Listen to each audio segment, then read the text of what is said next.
The bounty hunters, 404 brain not found. Holy fuck, the startled woman exclaims as she suddenly slams her shins on empty air and eats dust.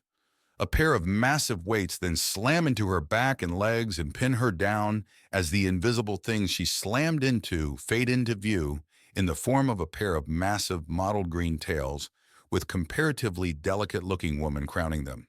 Told ya, one of the girls says to the other, and the other nods as she quickly sorts through a communicator and brings up an image. Both Jungle Nagasha examine the image, and then the girl they just tripped and pinned. Caroline Buckshaw? Fuck you, Caroline grunts out. That wasn't a no.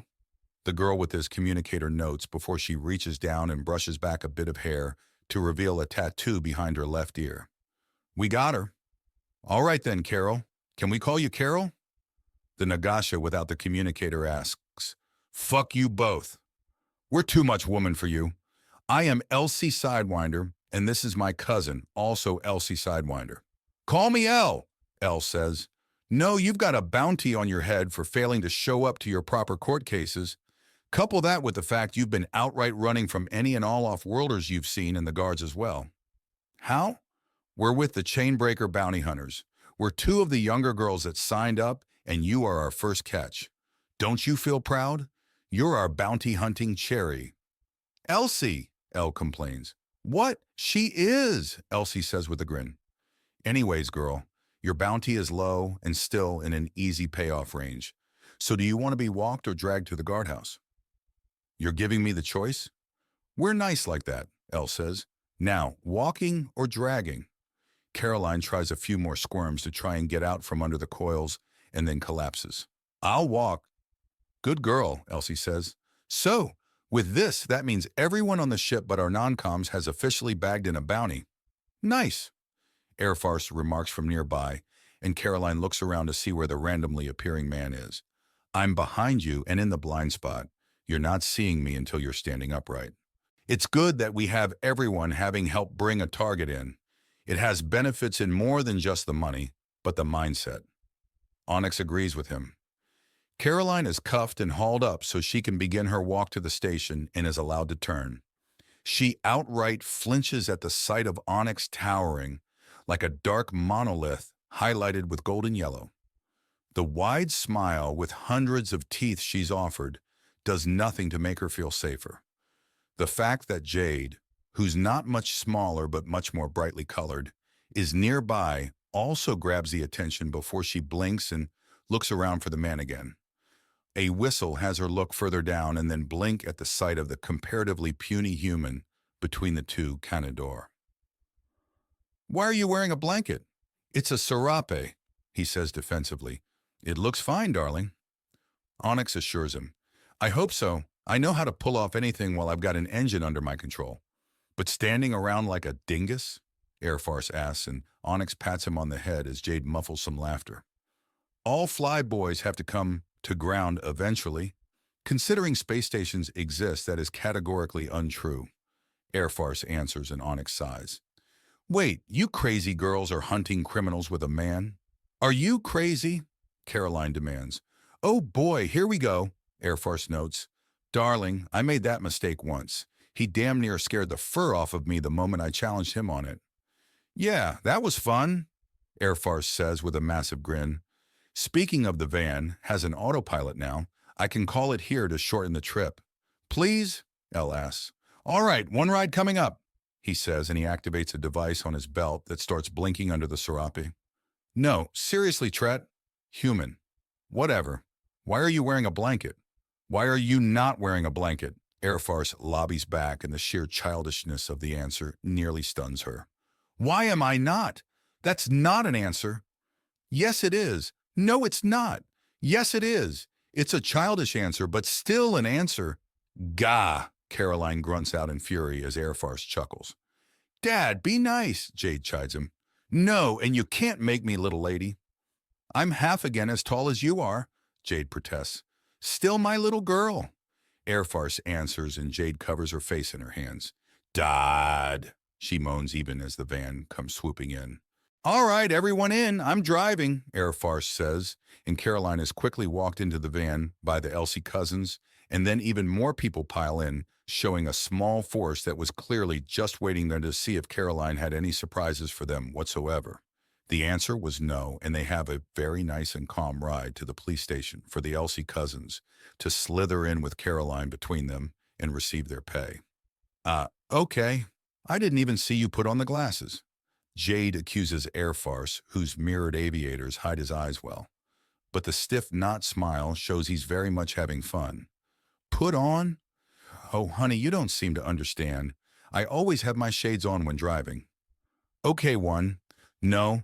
And 2. No, Jade argues as Onyx shakes her head. No what? No, you don't always wear shades while driving. I've seen you not have them. And I refuse to believe that your glasses just appear on you, Jade says, plucking the aviators off his face. There is now another pair of mirrored aviators on his face. Dad. Daughter, Airfarce answers, still not smiling, despite the snickers around the van. Jade reaches over and puts the first shades back on. He still only has one pair of sunglasses on. She takes them off, then the next pair, and the next, and the next, and the following 5. She then grabs him on the top of the head and slowly makes him look the other way so she can check behind his ear. You actually put a storage tattoo for sunglasses on the side of your head? Jade demands incredulously. What? You think I do things halfway? Airfarce needles her in return. Oh my God, she says before looking out beyond him and seeing some familiar faces on approach. That's when her playful side comes out and she pushes the button to roll up the window. Quick! Act like we're not here. 5 seconds later, and a mildly amused Slytherin is tapping on the window. It gets lowered. Yeah, 3 cheeseburgers, 2 large fries, 2 chocolate shakes, and 1 large Coke, Airfarce says before Slytherin can get a word out. And some flapjacks, Jade adds to his delight. Too early for flapjacks? Airfarce asks. I'm going to ask you to step out of the vehicle, sir, Slytherin states, and there's a brief moment before there's a snort and a fair amount of chuckling all around. What are you doing here, kid? Where's the rest of your team? Down the street. I'm switching to yours for a bit if you're sticking near the station. For now, why? What's up? I'm tugging on the shimmering sands thread and seeing what comes out of it. What do you got so far? Airfarce asks. A lot of weirdness, and it only happens in places without groundwater below them. Long story short, if a community without that water supply gets a sandstorm that leaves everything shiny, then a lot is going to vanish in short order. This includes people over a certain age and all metal. Basically, if it's grown up or it's metal, then you've got a day until it's gone, Slytherin explains, and Airfarce rubs at his chin. I know that expression, little buddy. You've got an idea? Maybe some weird type of nanite? It would explain the shining sand and why it's vanishing all the metal. Heck, even the people break us down to chemicals, and a lot of what we are can be used in machinery. Slytherin thinks out loud. Not a bad idea, but not a likely one either. Nanites are very easily influenced by magnetic fields, radiation, and electrostatic electricity.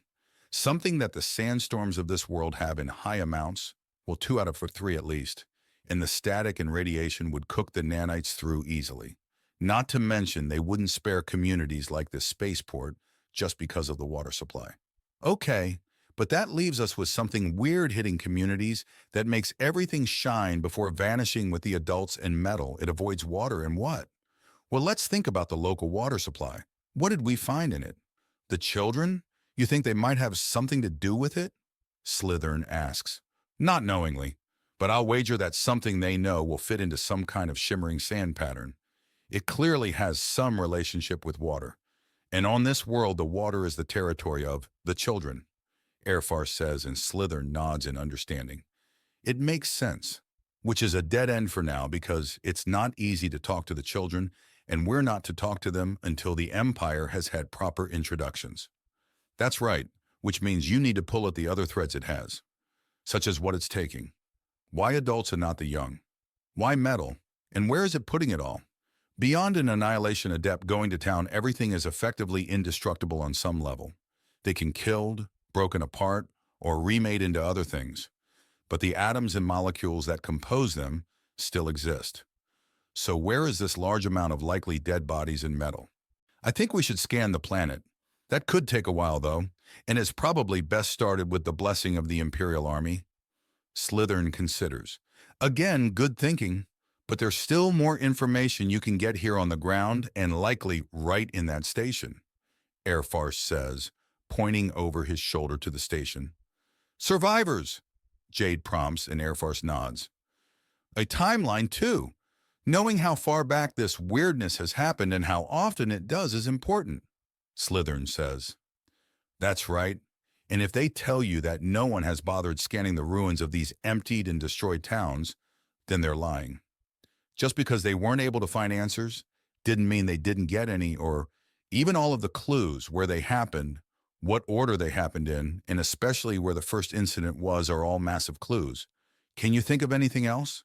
Slithern asks and Airfarce muses. Yes, the timing of the disappearances. Is it a day and a night after the shining sand falls, or is it until the next day? Basically, do these clearly unnatural storms keep a schedule? We know it's gone a day after showing up, but does that mean it only blows in at noon exactly and is gone at noon the next day? Or something else? Because that level of precision indicates accurate timekeeping, meaning possibly mechanical in source, or partially at least. Could it run on a clock? Slithern asks as his organic eye widens as he tries to consider all the implications. Airfarce shrugs. If it has a strict sense of timing, then it's possible. But if it just generally leaves a day-ish afterwards, then maybe not.